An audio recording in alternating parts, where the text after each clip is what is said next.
How often do you visit a library? Why do you visit a library? I'm sure you realize to find the unfolded treasures, the untold stories and sagas that are piled up in the crowd of the books.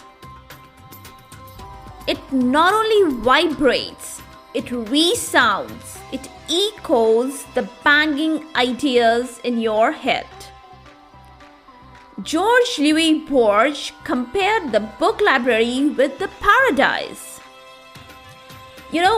I think it's a two-way door, both inside your inner self, where it plants a seed for thought and growth, and the other door opens to the outer world, where it marks the strong rooting of ever-nurtured tree of curiosity and exploration.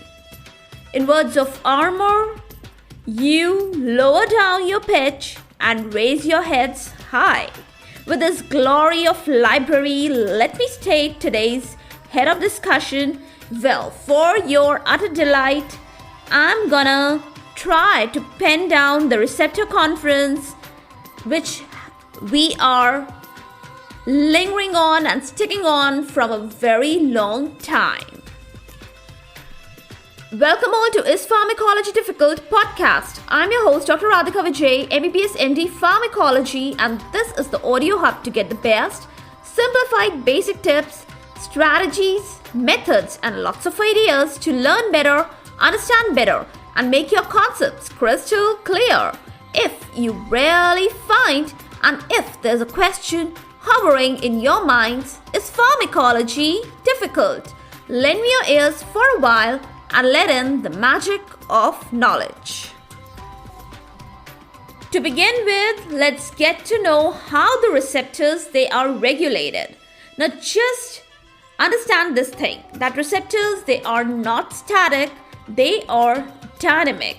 Their activity level and the signal feedback, along with a good gracious variety of physiopathological influences, all in all, monitor the influence and the depth they exert on a particular response. Now I will throw light on some well-known and commonly used terms like up and down regulation of receptors, their supersensitivity, their desensitization, etc. Once the receptor is deprived of an agonist for a very long time, then you need to know the different routes of this deprivation.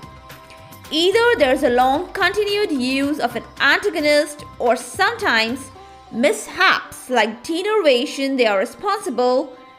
Then what happens? The receptor suddenly attains a hypersensitive state towards the agonist, and the right term at this particular moment to use for this whole situation is the supersensitivity. Yes, that sounds quite perfect and right and apt. A classical example which I just cannot resist to quote in this moment is when you suddenly discontinue propranolol in case of angina. A supersensitization of receptor occurs, and same happens when the withdrawal reactions are observed in drugs like opioids, CNS depressants, etc. Well, what do you say? What explanation you gonna offer for this situation? What are you thinking? Don't strain enough, I'm gonna explain it very nicely. Are the receptors unmasked? Are they proliferated? Or does enhancement of signals by the various effector or transducers is the key to the cause of this dilemma? That sounds really interesting, right? Well, I have a perfect term to introduce at this moment. Let's strike when the iron is hot.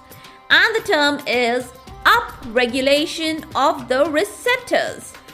Yes, this is the sensible explanation for this whole situation that is occurring and the state of receptors that is being discussed. Now let's have a look at the other side of the coin. Just imagine there is an excessive or prolonged receptor stimulation. Then, in fact, after attaining the highest possible response initially, the response gradually diminishes, it fades away, and still the agonist is present at that particular spot. Simply, you can call it receptor desensitization and comprehend it as a sort of receptor defense system from excessive, intolerable stimulation. Now, some good to know examples in this particular context is when the high doses of drugs like levodopa they are administered to the patients suffering from Parkinsonism. Then possible explanations sought after can be two types. Yes, number one, receptor becomes inaccessible to the agonist. They are masked, they are internalized, or uncoupling to the effector system occurs. Now this whole action, this whole response, this whole mechanism is very quickly occurring. It doesn't take a lot of time. And you should remember that desensitization is the reversible phenomena. Now, second possible explanation can be that there is a lot of receptor damage, a lot of receptor destruction, or rather a decreased production.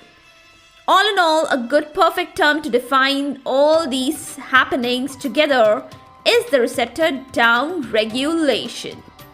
Now, this is a much awaited term. Yes, it is. Let's quickly summarize both the upregulation and the downregulation of the receptors. Receptors, they reduce in number with continual or prolonged exposures to the agonist, and possible causes are endocytosis in receptors or internalization of the receptors. That is receptor downregulation. Next, receptor number and their sensitivity goes up with continual or prolonged deprival of the agonist, and the possible explanations, the possible mechanisms, they can be moving out or externalization of the receptors, and they are termed as the upregulation of the receptors. Downregulation results in slow, impeded responses.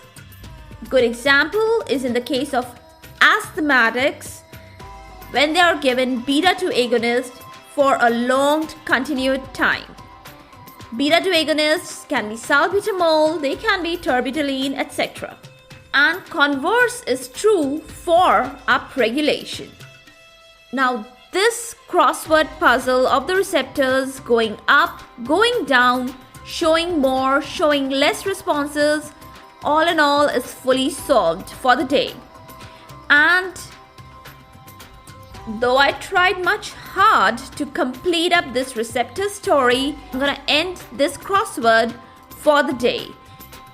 I'll be soon back with a new acrostic, something to bend your minds effectively, to sharpen, to open your minds, other way apart from visiting a library. You know, the only thing absolutely you have to know is the location of the library as quoted by Albert Einstein. And yes, don't forget to keep the silence. For all the updates and latest episodes of my podcast, please visit www.ispharmacologydifficult.com, where you can also sign up for a free monthly e-newsletter of mine.